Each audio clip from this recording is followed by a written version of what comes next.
चतरा में सत्यानंद भोक्ता के पास एक मजबूत सियासी जमीन है। पार्टी से अलग भी एक मजबूत वोट बैंक है। यदि इस वोट बैंक के साथ पार्टी का वोट जुट जाता है तो जीत की संभावना प्रबल हो जाती है। इस मजबूत सियासी जमीन को सत्यानंद भोक्ता आज भी अपने परिवार के पास ही रखना चाहते हैं। रश्मि प्रकाश का प्रयोग इसी सियासी शतरंज का हिस्सा है। अनुसूचित जाति के लिए आरक्षित चतरा विधानसभा से वर्ष 2005 और 2019 में जीत का परचम लहराने वाले सत्यानंद भोक्ता के सामने उस समय सियासी संकट पसरता नजर आ रहा है जब केंद्र सरकार ने भोक्ता जाति को अनुसूचित जाति से हटाते हुए अनुसूचित जनजाति में शामिल कर दिया। राजद के चुनाव चिन्ह पर जीतकर हेमंत सरकार के मंत्री पद पर शोभा बढ़ाते हुए सत्यानंद भोक्ता के लिए बड़ा सियासी झटका था। लेकिन सियासत की हर दांव की एक काट होती है। सत्यानंद भोक्ता भी आखिरकार इस काट को खोजने में सफल हुए। दावा किया जा रहा है कि इसी सियासी संकट की काट में अपने बेटे की शादी एक अनुसूचित जाति की युवती से करवा दी है। इस प्रकार आदिवासी परिवार में एक दलित युवक की एंट्री हुई और भोक्ता परिवार की रश्मि का प्रकाश मिल गया।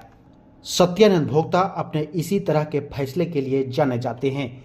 तीन बार के विधायक और श्रम रोजगार मंत्री सत्यानंद भोक्ता अपने इसी फैसले के लिए जाने जाते हैं। तीन बार के विधायक और श्रम मंत्री सत्यानंद भोक्ता के बेटे का जब चतरा कोर्ट में चपरासी के रूप में नियुक्ति हुई तब सत्यानंद भोक्ता सुर्खियों में आ गए। जब मंत्री और विधायक के बेटों के बीच सियासत की एक मात्र सपना ठेकेदारी या एकमात्र पेशा होता है तब तीसरा बेटा मुकेश कुमार चपरासी की नौकरी मिलने पर खुशी का इजहार करते हुए कहा, जरूरी नहीं कि नेता का बेटा नेता ही बने। मैं चपरासी की इस नौकरी को बेहद खुश हूँ। फॉर्म भरा, परीक्षा दी और चयन हुआ।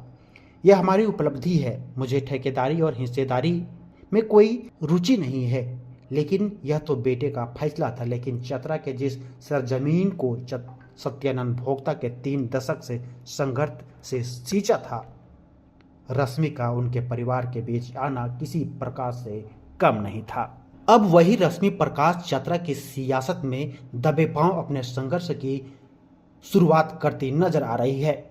आपकी योजना, आपकी सरकार, आपके द्वार कार्यक्रम का फीता काट कर शुभारंभ कर रही है। हेमंत सरकार के जल कल्याणकारी योजनाओं को ज्यादा से ज्यादा लोगों तक पहुंचाने की अपील कर रही है और यह सब कुछ राष्ट्रीय जनता दल के प्रदेश नेता विनोद भोक्ता, मंत्री प्रतिनिधि देवलाल यादव, जिला परिषद सदस्य की उपस्थिति में हो रहा है।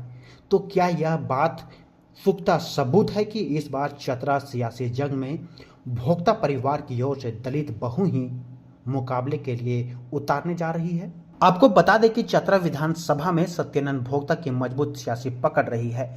वर्ष 2000 में सत्यानंद ने पहली जीत भाजपा की टिकट पर दर्ज की थी। तब उनके सामने जनार्दन पासवान ने राजद की ओर से मोर्चा संभाला था, लेकिन जनार्दन पासवान को करीबन 7000 मतों से मात दी थी।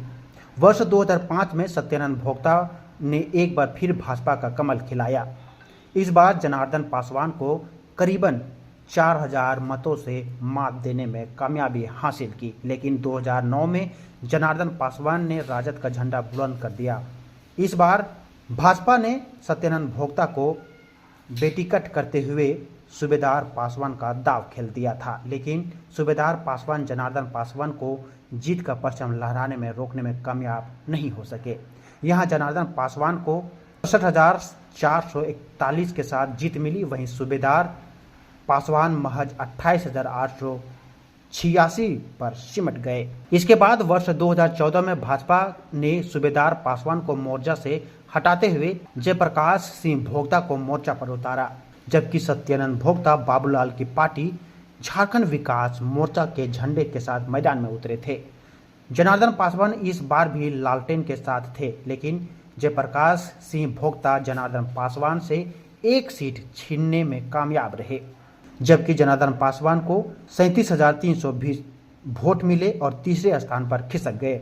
इसके बाद आया वर्ष 2019 का मुकाबला। इस बार राजद ने भाजपा और झाविमो की सवारी कर चुके सत्यानंद भोक्ता को लालटेन थाम लिया था और सत्यानंद भोक्ता ने 1,01,710 के साथ इस सीट में राजद के नाम कर दिया, जबकि राजद छोड़कर कमल थामने वाले जनार्दन पासवान को 77,655 के साथ दूसरे स्थान पर सिमटना पड़ गया।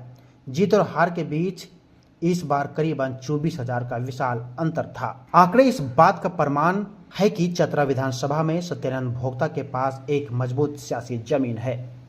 पार्टी से अलग भी एक मजबूत वोट बैंक है। यदि इस वोट बैंक के साथ पार्टी का वोट जुट जाता है तो जीत की प्रबल संभावना हो जाती है। इस मजबूत सियासी जमीन को सत्यानंद भोक्ता आज भी अपने परिवार के पास रखना चाहते हैं। रश्मि प्रकाश का प्रयोग इसी सियासी शतरंज का एक हिस्सा है।